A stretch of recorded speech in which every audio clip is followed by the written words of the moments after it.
Hello, everyone, and want to welcome you to today's session. We will be looking at better insights with interactive dashboards for Sage Business Cloud Accounting, formerly Sage 1. For those of you that have been using it for a while, of course, it is Sage Business Cloud Accounting now. And today we will be working with Sage Intelligence. I'll show you how you can get better insights with interactive dashboards for Sage Business Cloud Accounting. Let's just go and get started. Going to keep this webcast really nice and brief and a demo. So this presentation is being recorded and it will be provided to you via email. If you have any questions, just email me at david.acco-brian@sage.com. And on Twitter, it's at Brian_IR. And on today's agenda, we'll be looking at an introduction. And on today's agenda, there will be an introduction, demo, and of course any Q&A will be left for the end of the session. So really quickly for the intro, Sage Intelligence is using embedded Microsoft Power BI to work with its interactive dashboards. So back in the day, we had just your tabular reports, your income statement, your balance sheet, your trial balance. Those are just tabular reports. But now with the power of Microsoft Power BI, you do have the option to work with interactive dashboards, showing you your charts, showing the graphs, the parameters that you can actually change, and the filters that you can apply to all of these dashboards, and just watch the dashboards automatically adjust based on the parameters that you've chosen. So that's going to be part of our demo there, and I'm pretty much going to show how you can access these reports, how you can load them, and how you can view them. Essentially, how you can pretty much set all the different parameters up to view the information you're looking for. Also, you see how you can apply filters and those parameters as mentioned. You'll see how all the charts, all the graphs, everything that's tied to those parameters changing, how everything adjusts accordingly. And of course, there is detailed analysis and drill down. This is pretty much one of my favorite features because with this, it keeps you from having to go back into Sage Accounting and sift through paperwork to look to make sure if information pretty much matches what you have on record. So if, for example, you look at a specific figure, let's say 100,000, and you want to know where this 100,000 is coming from, you can choose to drill down on it and view the records. It's going to show you all the different transactions that made up that amount without having to go back into your core program and look through paperwork and pull up all those different receipts or maybe invoices or credit notes that pretty much make up the amount. So it's really, really important, very significant. So, and finishing up, I'll just pretty much show you summary and useful links and the media that's available. So I'm just going to jump really quickly into that demo, and please, I do encourage you guys to try it. If you have some time, just jump into Sage Intelligence, and you can work with those standard reports and the additional reports. Be as dangerous as possible, as mentioned, because you cannot make any changes to those standard reports. You can customize them, and once they become custom reports, you can work with them as much as possible. But with the standard reports, you will never be able to make changes to them, so you can go ahead and pretty much play as much as you want. Just get the feel of it. So just starting off with a demo here. This is Sage Intelligence. If you're wondering how we got here, that was pretty much going into Sage Accounting on the cloud and clicking on reports. So this is Sage Intelligence. I'm going to give you a quick run through really quickly so you can see what it looks like. We do have on the top left hand corner, that's the data load or data load. Once you click on it, it pretty much tells you what information has been loaded for your company. I am using SI Traders, that's my sample company, and it's loaded information for the 2019, 18, and 17 years. If you don't want specific years to load, just go ahead and uncheck them, and you'll pretty much see those years will not be loaded during the data load. Right underneath that data load icon, we do have the all reports and the favorites report icon. So with the favorite reports, it's something that's also really a really good benefit. When you're working with reports, you might have a multitude of reports that you're working with. Could be up to 80, 90, maybe 100 different reports, and you want to actually keep them in a place where you can view them really, really simply and easily once you get back into the into Sage Intelligence. So once you do that, you can actually just put your mouse on a report, and once you click on it, once you click on the detail section of a specific report, notice how we do have the favorite button there. You can choose to make that specific report a favorite. I'm saying this because if you come back here now, maybe 2 or 3 weeks, and you're looking for that same report, you don't need to go down through your standard reports, your additional reports tab. You can just simply go to your favorite section, and you will see that report was saved as a favorite, and you can run it from there. Now we're just going to look at the tabs really quickly. Up top, we do have the My Reports tab. This pretty much it's storing all of the custom reports, reports that you've gone and you've made copies to, and you've customized them as much as possible. All custom reports will be stored here. The standard reports tab is what houses your reports, the interactive dashboards, and it also houses it's your regular tabular reports. So for example, if ever you're wondering what the difference is, the tabular reports have a different icons. Just pretty much, for example, the assets and liabilities, actual 1 to 12.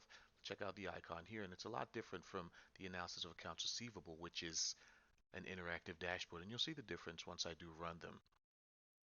Now, if we go to additional reports, these are just the additional reports that we've created here. This is the Sage Intelligence team. We've created a lot more reports for you. Same with the standard reports. You can come in here, like I said, you can make copies of them. Once you choose to make a copy of report, you can no longer save it under the standard or under additional reports. They must all go into my reports. And I did create one and I saved it for you guys to see it. It's a balance sheet comparative. I just set that one up there so you can take a look at it. That's a tabular report, tabular financial report. It is not an interactive dashboard. So I know I've been doing a lot of talking. Let me jump in there and show you now.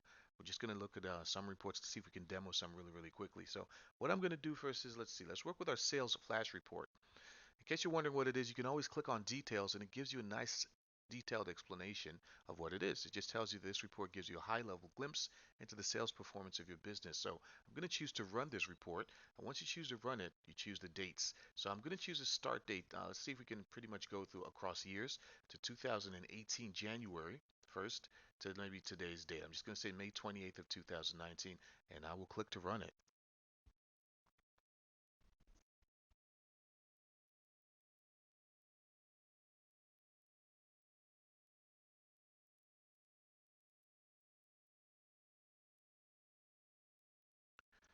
So there we have it. This is pretty much the sales flash report that we're looking at, and it lists the total sales for the period. It's also telling me how many customers were invoiced during this period. Also daily sales. And I'm going to go through this really quickly, and I'll show you the significance, of course, and the advantages of all of these sections here.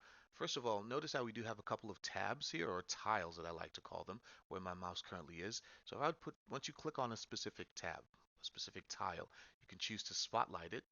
You click on the put your mouse over it first and go to the ellipses. You can just click on that and you can choose to spotlight it, and what it does, it pretty much goes in and it's highlighting just that one specific section while the others are grayed out. It gives more I'd say it gives more focus to that specific section. When you're done, you can just click anywhere out of it and you're done.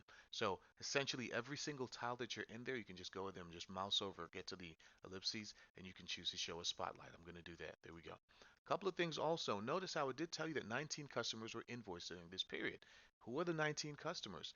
Notice again how you can pretty much put your mouse on the top there for more options, and you can choose to either export the data, you can show the data, you can choose a spotlight. So if you choose to export the data, what happens is this information is going to give you some options. You can export this information onto your machine as a CSV file, comma separated variables.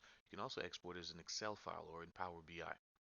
If you want to show the data, I'm just going to click on that to show you exactly what happens. I'm going to choose to show data there, and it just gives you that's a much more uh, focused mode there, but it's also listing that 19 customers were invoiced during this period.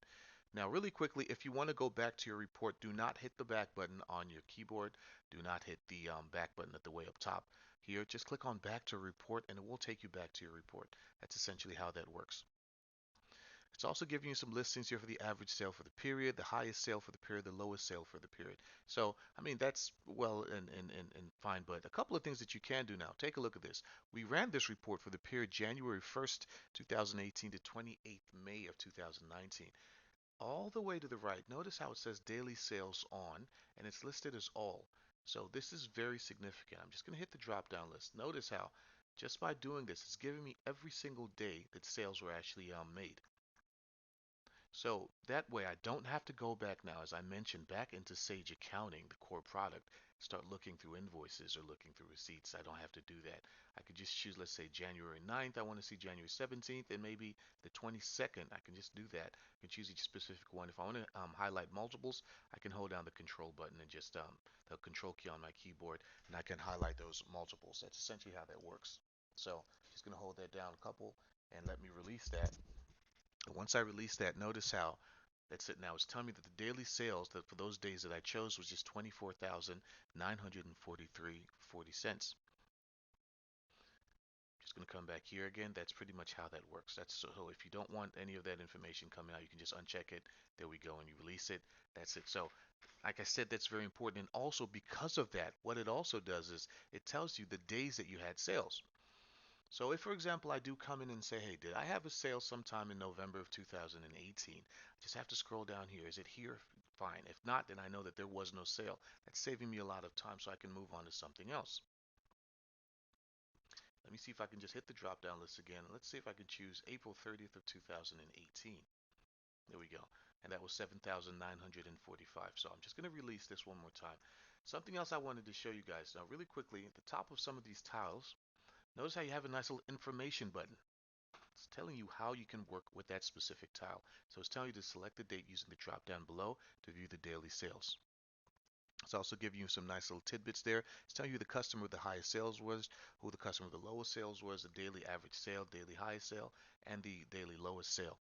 Also, let's jump down to the graphs at the bottom there. Again, once you put your mouse on any of those nice little colorful tiles there, it pretty much gives you a little listing or a little detailed information there. For example, the customer name was BMC, and that was the net amount of sales over that time period. What about the top 10 product sales? I can do the same. Which product was selling the most? It tells me that. And also the sales categories, if you look at it all the way to the right, it's telling you that the majority were invoices and credit notes had negative 33. Something else I wanted to show you guys. Once you click on a specific section, I'm just going to put my mouse on the very first customer here, BMC. Once you click on BMC, as I mentioned, these are interactive dashboards. So once I click on BMC, everything, all the information we're looking at now will now be information pertaining to BMC. So I'm just going to click on BMC right there. And once I do that, notice how it's telling me total sales for the period was 176,000 and change, and it's telling me one customer, of course, was invoiced during that period. And look at where it says daily sales on. If I wanted to see anything for any specific days, it's telling me just those specific days that we had daily sales for BMC. It tells me what the average sale was. It tells me, of course, who the customer with the highest and lowest sales were. So that's pretty much what we're doing with BMC. But also by doing that, it tells me exactly what the highest product sales to BMC as product sales were, and also what the sales category was. So I can come back here. If you ever want to clear it, just click out of it, and now you can work on anyone else. For example, you can work on Raleigh Pro, and just clicking on Raleigh Pro, notice how it's giving you what the top product sales were. It's the same thing. So that's very, very important. It really saves you a lot of time. But wait, as they say, there is a lot more. Now, we do have something called the drill down here. I'm just going to put my mouse back on BMC because it has the most data. And I'm going to choose the right click. When I choose the right click, I can choose, don't worry about the include or the exclude or the show data. Choosing the show data, as mentioned, is just going to give you that nice little chart in a bigger format there. But I'm just going to go back to the report. What I'm going to do is I'm going to choose to see records. Really important. Like I said, one of my favorite aspects and options of Sage Intelligence. When you choose to see the records, what it's doing is it goes in here and it's actually showing you all the records that made up that amount for BMC. It's telling you this was a credit note, if it was an invoice, so you can pretty much scroll down there. Can you imagine how much time this is actually saving you? But you're not limited to just this report to show you this information, but that's essentially what you can do with that graph. Now, if you look down at the bottom, underneath dashboard, we do have detail. I'm going to jump to detail so you can see what detail looks like. So what we're looking at now, this is detailed pretty much. You can click on each one. It's give you that information in a more detailed basis. So I can work with the BMC here, or I can filter up here, whichever one I want to work with. Let's say Bickerton. I can choose that one. Then I can also choose which specific product they were, we invoiced them on. So I can choose, let's say 26 aluminum. And once I release, notice how it's giving me all this information. That's the total right there, Bickerton. That's essentially how that works. If you want, you can choose to show the data. You can choose to drill down. And when you choose to drill down, it's going to drill it down for you. There it is. And it's telling you that Bickerton was involved with 26 aluminum rim road. Now, if you come down here again, and let's see, let's choose a couple others. I'm just choosing multiples. That's what happens when you choose the multiples. It's give you a nice little detailed view on all of them. You see all the different products, and you see essentially what the net was on all of those products. So that's essentially how this one works in a nutshell. That's our sales flash report. Didn't want to waste too much time here because I'm going to take you guys back to our additional reports. Let's see if we can work with, let's say, the overdue customers or top. I'm going to work with the top customers first. And again, just clicking on it, it tells you that you get a dynamic view into your top customers. And it gives you a map visual. Really cool stuff there. Got a 3D map on it. So I'm going to see if I can push some more detailed information here. 2018 January again to today's date. And that report is going to run out. And what you'll see here is you see a bunch of customers and you'll see a visual representation on a map.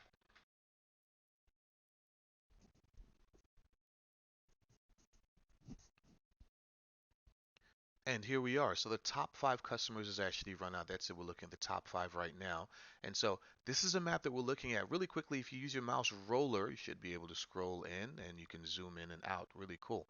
Now it says top 5, but what if I don't want to work on my top 5?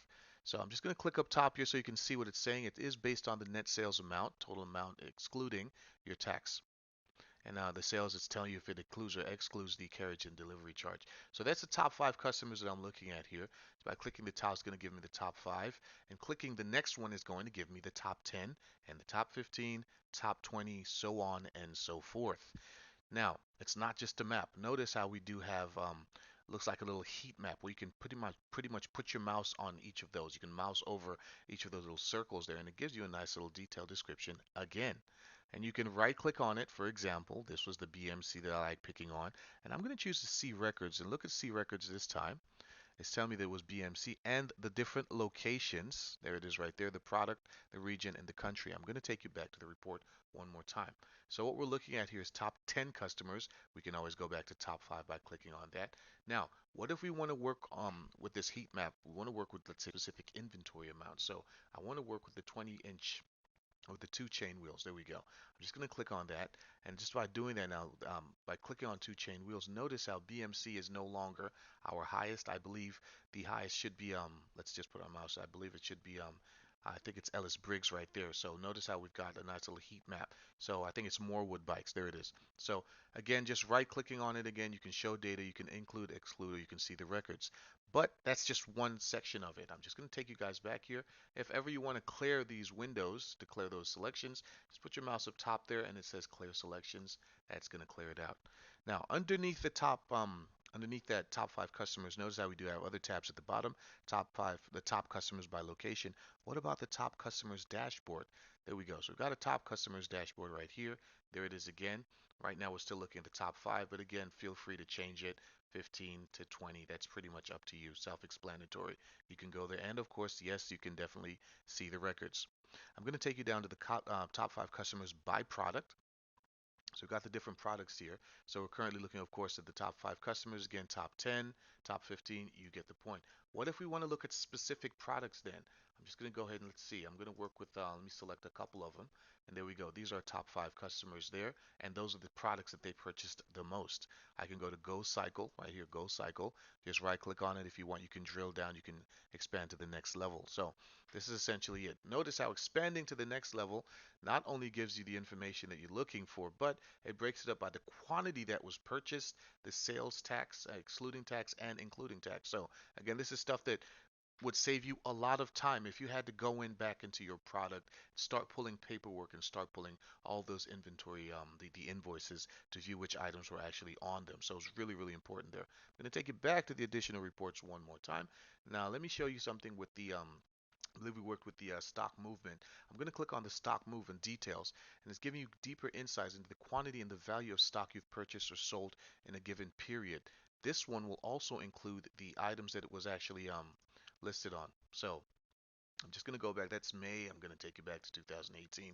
I really do like a large data sample set. So I'm choosing 2018 of May, 2018 of January, and I'm going to pull that's going to come all the way up here so you can see exactly what the stock movement looks like.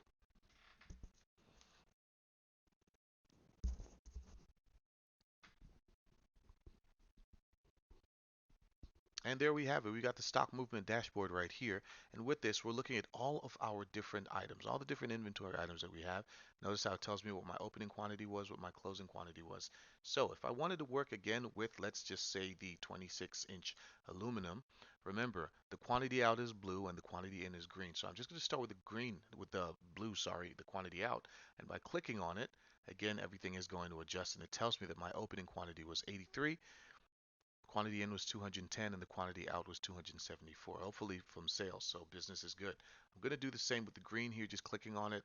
Just by clicking on that, it's pretty much telling you what you're looking at there. So if you want to filter again by a specific item, it's the same thing. Just go ahead and I can choose 26-inch inner tube, and that's the only one that I'm working with.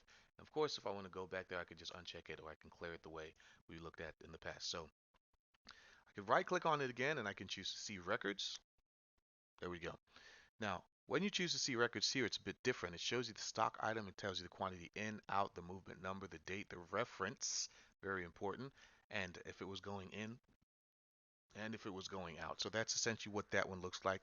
I'm just going to take you back to the report, and there's a stock movement summary also that you can work with here. It's just pretty much giving you a summary of your stock items. And again, if you want, you can just come in here, put down your parameters there, and it's going to select just one or two, depending on how many you choose. And there you have it. Again, lots and lots of time being saved, and a very professional looking report and very dynamic also. We do have those in additional reports. We also have some in standard reports. So if ever you wanted to work with your standard reports, you can definitely do that. If you want to look at your analysis of accounts receivables, let me see if I can run that really quickly so you can see exactly what it looks like. So here we go. I'm just clicking on it. Let's see if we can run the analysis of accounts receivable. If there is enough data, you'll see how we can drill down on those. And it's going to show you all these specific transactions that those specific customers were involved in.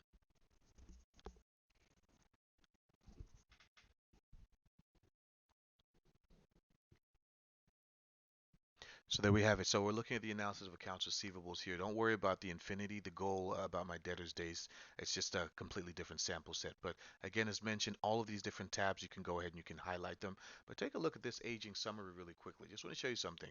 So they're pretty much all older. It's just the way that I set my parameters. So I can right click on this again, as mentioned.